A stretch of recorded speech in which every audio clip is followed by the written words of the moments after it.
नमस्कार।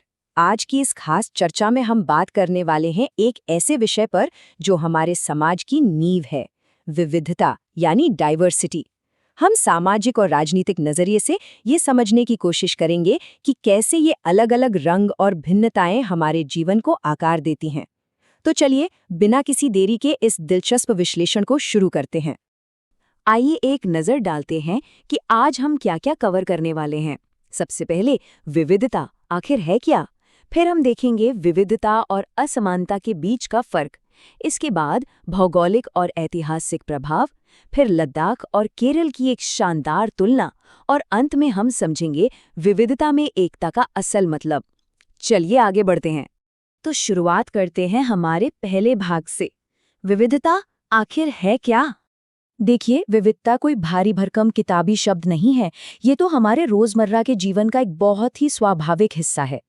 बिल्कुल सरल शब्दों में कहें तो हमारे आसपास के लोगों में धर्म, भाषा, पहनावे और खान-पान का जो अलग-अलग रूप हमें दिखता है ना, बस वही विविधता है। आप जरा घर से बाहर निकलिए, आपको अलग-अलग तरह के कपड़े पहने लोग दिखेंगे, तरह-तरह की भाषाएं सुनाई देंगी और अलग-अलग त्योहार मनाते हुए लोग नजर आएंगे। यही जो अनेकता है, इसे ही हम विविधता कहते हैं। और सच कहूं तो ये कोई कमी नहीं है, बल्कि यही तो वो चीज है जो हमारी जिंदगी को इतना रोचक और रंगीन बनाती है। अगर हम अपने ही देश भारत की बात करें तो विविधता के अनगिनत रूप हमारे सामने हैं, जैसे कि भाषाई विविधता। सोचिए, हिंदी, बंगाली, तमिल, मराठी और न जाने कितनी भाषाएं यहाँ रोज बोली जाती हैं। फिर आती है धार्मिक विविधता, जहाँ हिंदू, इस्लाम, ईसाई और कई अन्य धर्मों के लोग एक साथ मिलकर रहते हैं। और हाँ, सांस्कृतिक विविधता को कैसे भूल सकते हैं। हर राज्य का अपना एक अलग पारंपरिक खाना है, अपने अलग-अलग त्योहार हैं। ये सारी चीजें आपस में मिलकर ही तो हमारे इस खूबसूरत और समृद्ध समाज को बुनती हैं। अब आते हैं हमारे दूसरे भाग पर, विविधता बनाम असमानता। अब यहाँ एक बात समझना बहुत जरूरी है। हर तरह का अंतर या भिन्नता विविधता नहीं होती।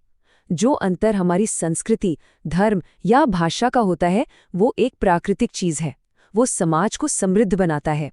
लेकिन जब लोगों के बीच धन, संसाधन या अवसरों की कमी के कारण कोई अंतर पैदा होता है, तो उसे हम विविधता नहीं कह सकते।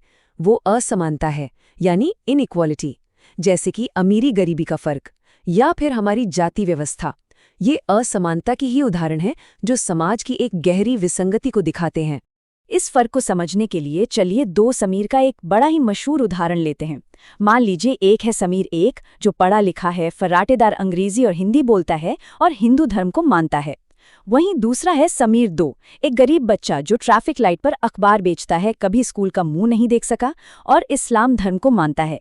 अब देखिए, इन दोनों का अलग-अलग धर्म मानना ये विविधता है, लेकिन समीर दो का गरीबी के कारण स्कूल ना जा पाना, बुनियादी चीजों से महरूम रह जाना, ये सरासर असमानता है।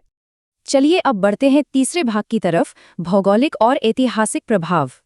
जरा सोचिए, आज से सैकड़ों साल पहले की दुनिया कैसी रही होगी। तब लोग पानी के जहाजों, घोड़ों या ऊंटों पर हफ्तों और महीनों लंबी यात्राएं करते थे। इतिहास बताता है कि लोग व्यापार के लिए या कभी-कभी सिर्फ अपना वजूद बचाने के लिए नई-नई जगहों पर जाकर बस जाते थे। अब जब वो किसी नई जगह जाते तो स्वाभाविक है कि वो अपने पुराने रीति रिवाज साथ रखते और धीरे-धीरे उस नई जगह की परंपराओं को भी अपना लेते। तो पुराने और नए के इसी खूबसूरत मेलजोल से एक बिल्कुल नई मिश्रित संस्कृति यानी मिक्स्ड कल्चर का जन्म होता था। आइए इसे और गहराई से समझने के लिए भाग 4 में लद्दाख और केरल की एक दिलचस्प तुलना करते हैं। किसी जगह का भौतिक वातावरण वहाँ की संस्कृति को कैसे तय करता है, इसका सबसे बेहतरीन उदाहरण है उत्तर का लद्दाख और दक्षिण का केरला। लद्दाख को ही ले लीजिए, एकदम ठंडा रेगिस्तानी पहाड़ जहाँ बस बर्फ ही बर्फ है और बारिश ना के बराबर होती है। ऐसे में वहाँ की अर्थव्यवस्था पूरी तरह से बकरियां पालने पर टिकी है, जिनसे महंगी पश्मीना ऊन मिलती है। और वहाँ का खानपान, उसमें आपको मांस, दूध, मक्खन और पनीर की भरमार मिलेगी। अब इसके एकदम उलट केरल चलिए, एक तटीय इलाका जहाँ एक तरफ समंदर है तो दूसरी तरफ हरे भरे पहाड़। वहाँ के लोग मुख्य रूप से मछली, सब्जियां और चावल खाते हैं और काली मिर्च, लौंग, इलायची जैसे मसालों की जम के खेती करते हैं। देख रहे हैं आप कैसे सिर्फ भूगोल के बदल जाने से लोगों की पूरी जीवन शैली ही बदल जाती है। और सिर्फ भूगोल ही नहीं, इतिहास भी अपनी गहरी छाप छोड़ता है। अब लद्दाख की जो भौगोलिक स्थिति है ना, उसकी वजह से ये मध्य एशिया से तिब्बत जाने वाले व्यापारियों के लिए एक बहुत बड़ा रास्ता बन गया था। आपको पता है, बौद्ध धर्म इसी रास्ते से होते हुए तिब्बत पहुंचा था। इसीलिए लद्दाख को छोटा तिब्बत भी कहा जाता है। इसके अलावा लगभग 400 साल पहले यहाँ इस्लाम का आगमन हुआ। और सबसे कमाल की बात बताऊं, तिब्बत का एक बहुत मशहूर महाकाव्य है, केसर सागा। आज लद्दाख में स्थानीय मुसलमान और बौद्ध दोनों मिलकर इसे एक साथ गाते हैं। है ना ये साझी विरासत की एक शानदार मिसाल। अब लद्दाख से हजारों किलोमीटर दूर केरल की बात करते हैं। वहां भी बाहरी दुनिया के व्यापार ने एक अलग ही जादू किया। कहा जाता है कि लगभग 2000 साल पहले सेंट थॉमस ने यहाँ ईसाई धर्म की शुरुआत की थी। फिर करीब 700 साल पहले इब्न बतूता जैसे मशहूर अरब यात्री यहाँ आए और उन्होंने यहाँ के एक बेहद सम्मानित मुस्लिम समुदाय का जिक्र अपने दस्तावेजों में किया। और हाँ, पुर्तगाली खोजकर्ता वास्को डिगामा ने तो समुद्री रास्ता खोजा ही था। अगर हम चीनी प्रभाव की बात करें तो आज भी केरल में मछली पकड़ने के जाल को चीनावाला और तलने वाले बर्तन को चीना चट्टी कहा जाता है, जो सीधा चीन से जुड़ाव दिखाता है। मतलब दोनों ही एकदम अलग भौगोलिक जगहों पर अंतर्राष्ट्रीय व्यापार ने एक बेहद विविध संस्कृति को जन्म दिया। और इसी के साथ हम आते हैं हमारे आखिरी और सबसे अहम भाग पर, विविधता में एकता। जब भारत पर अंग्रेजों का राज था तो उन्हें लगा कि यहाँ इतनी विविधता है, इतनी अलग अलग भाषाएं और धर्म हैं कि वो बड़ी आसानी से फूट डालो और राज करो की नीति चला लेंगे। लेकिन वो बिल्कुल गलत थे। जलियांवाला बाग हत्याकांड इसका एक बेहद मार्मिक और ऐतिहासिक सबूत है। 13 अप्रैल 1919 का वो काला दिन, जब शांतिपूर्वक विरोध कर रही एक निहत्थी भीड़ पर एक ब्रिटिश जनरल ने अंधाधुंध गोलियां चलवा दी थी। उस भीड़ में हिंदू थे, मुसलमान थे, सिख थे, पुरुष थे, महिलाएं थीं, सब के सब एक साथ आज़ादी के लिए डट कर खड़े थे। ये घटना हमारे गहरे एकजुट बलिदान को दिखाती है। हमारी विविधता ही हमारी सबसे बड़ी ताकत बन गई थी।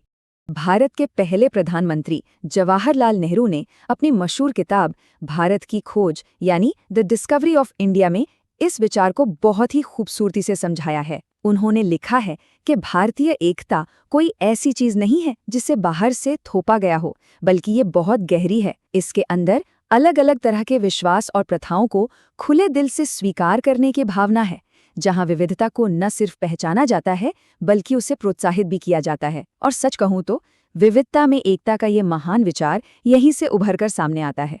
तो कुल मिलाकर बात यह है कि भिन्नताओं ने हमारे समाज को कभी कमजोर नहीं किया, बल्कि हमारी संस्कृति को और भी ज्यादा समृद्ध ही किया है।